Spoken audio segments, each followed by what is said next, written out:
হ্যাঁ, আমরা বলি আমরা ঐক্যবদ্ধ যদি থাকতাম, কিন্তু ঐক্যের এই মরীচিকার পিছনে আমার 72 বছর বয়স। আমি 72 বছর ধরে মুসলমানদের উম্মার ঐক্যের কথা শুনছি, দেখি নাই, লক্ষণও দেখি নাই। আমার আর একটা প্রশ্ন আছে, ইনফ্যাক্ট আমি এটা নিয়ে একটু পড়াশোনা করার চেষ্টা করছি। আমি সেদিন হযরত মুহাম্মদ সাল্লাল্লাহু আলাইহি ওয়াসাল্লামের বিদায় হজের ভাষণ পড়ছিলাম। মাঝে মাঝে পড়ি, আমি যখন কোনো কিছু জানার চেষ্টা হয় আমি পড়ি। আমি মনে করি এটা বিশ্ব মানবের ইতিহাসের সর্বকালের সর্বশ্রেষ্ঠ ভাষণ।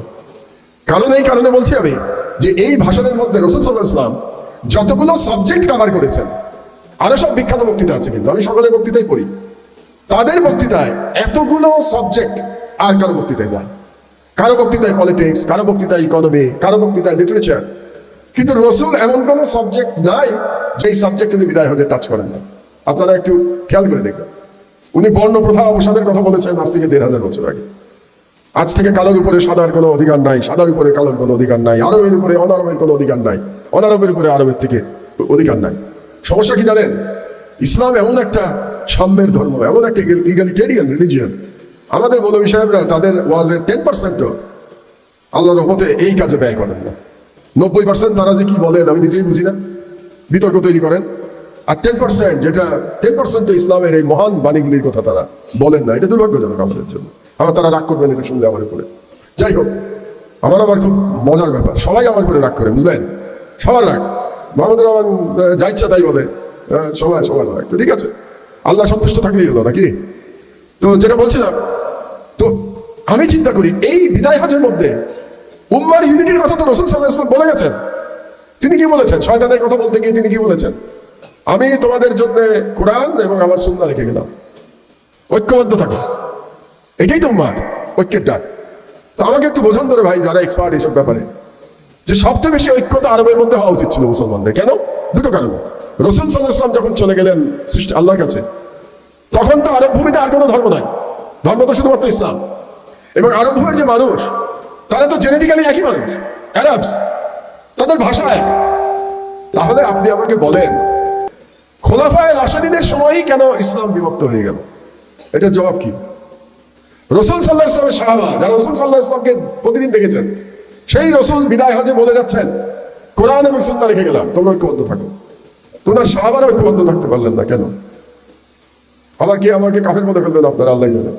এখন মুশকিল হলো, আমরা যারা একটু লজিক্যাল চিন্তা করতে চাই, যারা ধর্মকে শুধু ব্লাইন্ড ফেথ না দেখে আমরা হিস্টোরির আলোকে দেখতে চাই, তাদের তো সবগুলো বিষয় নিয়ে চিন্তা করতে হয়, ভাবতে হয়।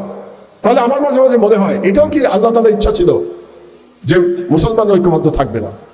কারণ আল্লাহর যে ডিজাইন, এটা তো আমরা জানি না, তো এটা উনি জানেন। তাহলে মুসলমানদের ঐক্য চাইলে তো তিনি পারতেন, ঐক্য হলো না কেন? এই যে আমরা ঐক্যের কথা বলছি, খোলাফায়ে রাশিদিন থেকে যে ঐক্য হয় নাই, সেই ঐক্য কি আমরা এই যুগে আশা করতে পারি?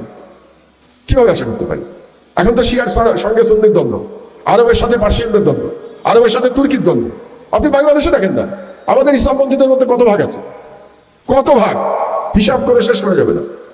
তো সারা বিশ্ব ইসলামের ঐক্য নাই, বাংলাদেশ ইসলামের ঐক্য নাই, কিন্তু ঐক্যের স্বপ্ন আমরা দেখে চলেছি, তাই না? তো সুতরাং আমার মনে হয় যে আমরা কি করব এই জন্য।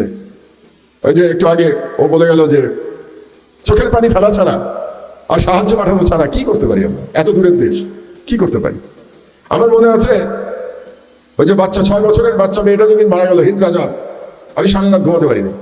আমার সারা রাত ঘুম আসে না হিন্দ রাজবের কাহিনী পড়ে। কিন্তু আর কি করতে পারতাম? কিছু করার তো নাই, এটাই বাস্তবতা। তবে বাস্তবতা বলে হাল ছেড়ে দিলে হবে না।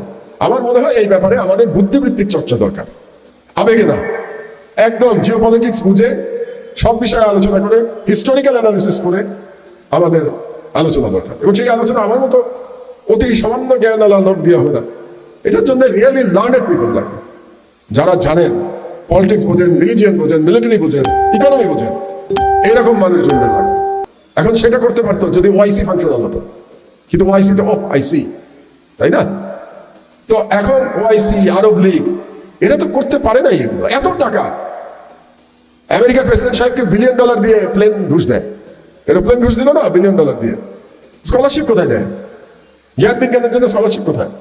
স্পেশাল ইনস্টিটিউশন কোথায়? এখনো আমাদের যারা ইন্টেলেকচুয়াল সায়েন্টিস্ট, তাদের রেকগনিশনের জন্য নোবেল পুরস্কারের দিকে তাকিয়ে থাকতে হয়। মুসলিম বিশ্বে প্যারালাল নোবেল পুরস্কার হতে পারতো না? হতে পারতো তো। কোনো সময় দেখেছেন কোনো মুসলমান যারা অত্যাচারিত হচ্ছে তাদেরকে কোনো মুসলমান দেশে তাদেরকে কোনো ধরনের সম্মাননা দেওয়া হচ্ছে দেখেছেন? হ্যাঁ, পলিটিক্যাল কারণে আশ্রয় দিতে পারে, যেমন টার্কি আশ্রয় দিয়েছে আবার আশ্রয় দিয়ে আবার বেরও করে দেয়। সৌদি আরব বের করে দিয়েছে, কাতার বের করে দিয়েছে, বাহরাইন বের করে দিয়েছে, আর এখন তো সৌদি আরবের সাথে আরব আমিরাতের ঝগড়া চলছে। তার মানে আগে যে জিসিসি কান্ট্রি বলা হতো তাদের ঐক্য কিন্তু এখন ভেঙে যাচ্ছে। তো যেগুলি ক্ষুদ্র ক্ষুদ্র ঐক্য ছিল সেই ঐক্য এখন অবশিষ্ট নাই। তো একসময় বলা হতো যে আর একটা প্যারালাল ওয়াইসি দরকার, এখন সেটার জন্য লিডারশিপ লাগবে। কে সেই দায়িত্ব নেবে? প্যারালাল ওয়াইসি কে তৈরি করবে? আমি জানি না। আজকে সব হতাশার কথাই বলছি। এই রোজার মাসে, যেই মাসে আমাদের প্রথম বিজয় হয়েছিল বদরের যুদ্ধ, সেই মাসে আমি হতাশার কথা বলছি। কারণ বাস্তবতা থেকে চোখ সরিয়ে রাখলে আমরা কোনোদিন সলিউশন খুঁজে পাবো না। তো আর আমার বক্তব্য আর খুব দীর্ঘায়িত করবো না, 15-20 মিনিট বোধহয় বলে ফেলেছি। এখন শেষ করি। এই ধরনের আলোচনার খুব প্রয়োজন, এবং আমি মনে করি বড় স্কেলেও প্রয়োজন, এমনকি ছোট স্কেলেও প্রয়োজন। ছোট স্কেল বলতে আমি বলতে চাচ্ছি স্কলার লেভেলে প্রয়োজন। ধরেন আপনাদের ইউনিভার্সিটি ইসলামিক হিস্ট্রি আছে, পলিটিক্যাল সায়েন্স আছে, ইকোনমিক্স আছে, এরকম যদি একটা মিটিং এর আয়োজন করা যায় যেখানে সিনিয়র মানুষ আসবে, জুনিয়ররাও আসবে, তারাও আসবে, ছাত্ররা আসবে, সেখানে ফোকাস ডিসকাশন হবে, ফোকাস ধরে ধরে আলোচনা হবে। একদিনে হবে না, এটা একটা দীর্ঘ আলোচনা লাগবে। এই ধরনের যদি আমরা চেষ্টা করতে পারি তাহলে হয়তো ক্ষুদ্র ক্ষুদ্র প্রচেষ্টার থেকে একসময় কোনো বড় চিন্তা আমাদের বেরিয়ে আসবে। আর এখন মহান আল্লাহ তাআলার কাছে তো আমাদের ফরিয়াদ করতেই হবে। মুক্তির জন্য আমাদের ফরিয়াদ করে যেতে হবে, আর সময় লাগবে। আমার মনে হয় আমার জীবদ্দশায় অন্তত আমি দেখে যাবো এই সলিউশন। এটা কল্পনা করা আকাশ কুসুম কল্পনা।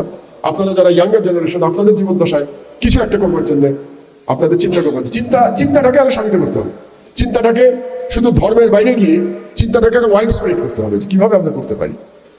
এই চিন্তাটা করে আমরা যদি কাজ করি তাহলে হয়তো একটা রাস্তা আমরা বেরিয়ে যাব। আমাদের ক্ষমতা নাই, বাংলাদেশ অর্থনৈতিকভাবে দুর্বল দেশ, মিলিটারিলি দুর্বল দেশ। কোনো মিলিটারি সলিউশন আমাদের চিন্তা করাই উচিত না, এটা চিন্তার বাইরে আমাদের জন্য। এই যে সোকল বোর্ড অফ পিস হয়েছে, সেখানে কারা নাই? Pakistan, the only nuclear power, সেখানে ট্রাম্পের কাছে জি স্যার বলতে হচ্ছে। টার্কি জি স্যার বলতে হচ্ছে, সবাইকে জি স্যার বলতে হচ্ছে। ইজিপ্ট তো আছেই, ইজিপ্ট তো নেতানিয়াহুকে জি স্যার বলে। তো ট্রাম্প তো নেতানিয়াহুর বস, কারণ ট্রাম্পের কথা তো আলাদা। তো এইটা তো হলো বাস্তবতা। কিন্তু আমরা মনে হয় ইন্টেলেকচুয়াল ইনপুটটা দেওয়ার ক্ষমতা রাখি, এইটুকু আমার মনে হয় শক্তি আছে। বাঙালি মুসলমান ইন্টেলেকচুয়ালি ভেরি রিচ, কালচারালি আমাদের হেরিটেজ আছে। আমরা ইন্টেলেকচুয়াল ইনপুট যদি দিতে পারি, আমি মনে করি এটাই সব থেকে বড় কাজ হবে। তো রমজানুল মোবারক, রমজানের মাসে দোয়া করি আল্লাহ যেন আপনাদের রমজান কবুল করেন। আর বদরের যুদ্ধের যে স্পিরিট, এই স্পিরিট যেন আমাদের সবার মধ্যে চলে আসে, এটাই দোয়া করি। আল্লাহ হাফেজ। বাংলাদেশ জিন্দাবাদ।